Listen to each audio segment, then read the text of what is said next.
Halo, namaku Nur Hovifah Rahman, mahasiswi program studi psikologi Fakultas Kedokteran Universitas Lambung Mangkurat Angkatan 2018.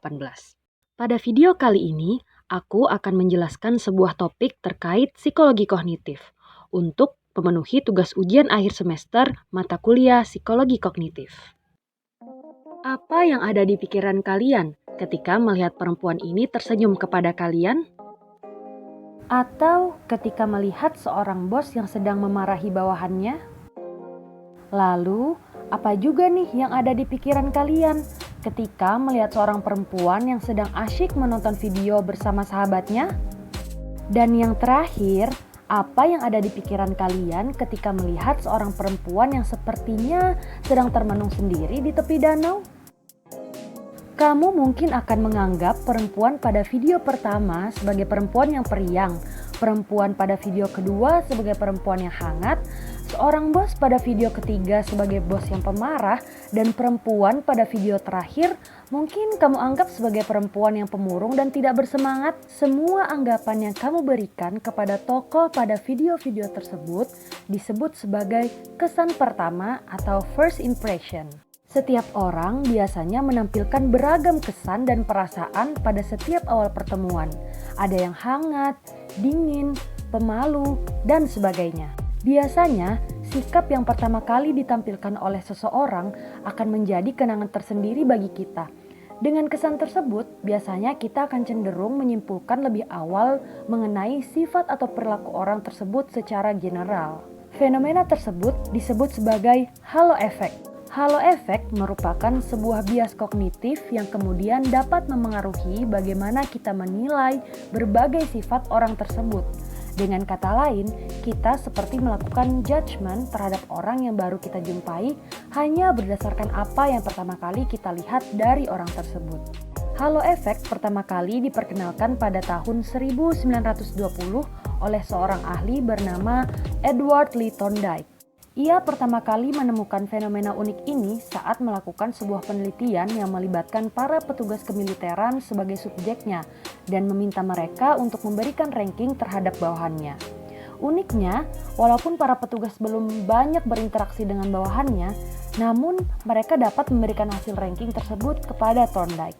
Hasil yang didapat menunjukkan bahwa para petugas memberikan ranking berdasarkan beberapa kategori saja, seperti karakter kepemimpinan yang baik dan dari aspek kecerdasan. Fenomena ini dinilai sangat unik bagi Thorndike karena hasil penilaian yang mereka peroleh sesungguhnya hanya berasal dari pengamatan ataupun penilaian yang tampak dari luar saja. Berdasarkan penelitian tersebutlah kemudian lahir istilah halo effect yang dapat dikatakan sebagai bias kognitif berupa penggeneralisasian terhadap suatu hal berdasarkan hal-hal yang ditangkap dari kesan pertama yang kemudian mempengaruhi persepsi secara keseluruhan. Dalam dunia psikologi kognitif, fenomena halo effect dapat ditelaah melalui topik persepsi. Banyak sekali ahli yang telah mendefinisikan persepsi. Dari definisi-definisi yang ada, maka pengertian persepsi adalah apa yang kita dapatkan kemudian kita simpulkan menjadi tanggapan atau pemikiran kita terhadap stimulus atau segala sesuatu yang ada di hadapan kita.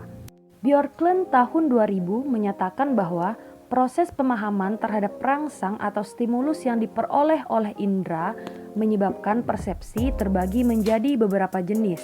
Di antaranya adalah persepsi visual yang didapatkan oleh indera penglihatan, persepsi auditori yang didapatkan oleh indera pendengaran yaitu telinga, persepsi perabaan yang didapatkan oleh indera kulit, persepsi penciuman yang didapatkan oleh indera hidung, dan persepsi pengecapan yang didapatkan oleh indera lidah. Adapun persepsi jenis lain yaitu persepsi selektif, yaitu menginterpretasikan secara selektif apa yang dilihat berdasarkan minat, latar belakang, pengalaman, dan sikap seseorang. Walaupun terlihat cepat, persepsi memiliki 3 proses. Proses pertama adalah selectivity, yang merupakan proses penyeleksian pesan yang tidak dianggap penting. Kemudian proses selanjutnya adalah closure, yaitu menyusun hasil seleksi menjadi satu kesatuan yang beruntun. Dan yang terakhir yaitu interpretation. merupakan suatu hal yang terjadi ketika yang bersangkutan memberikan interpretasi secara menyeluruh terhadap info tersebut.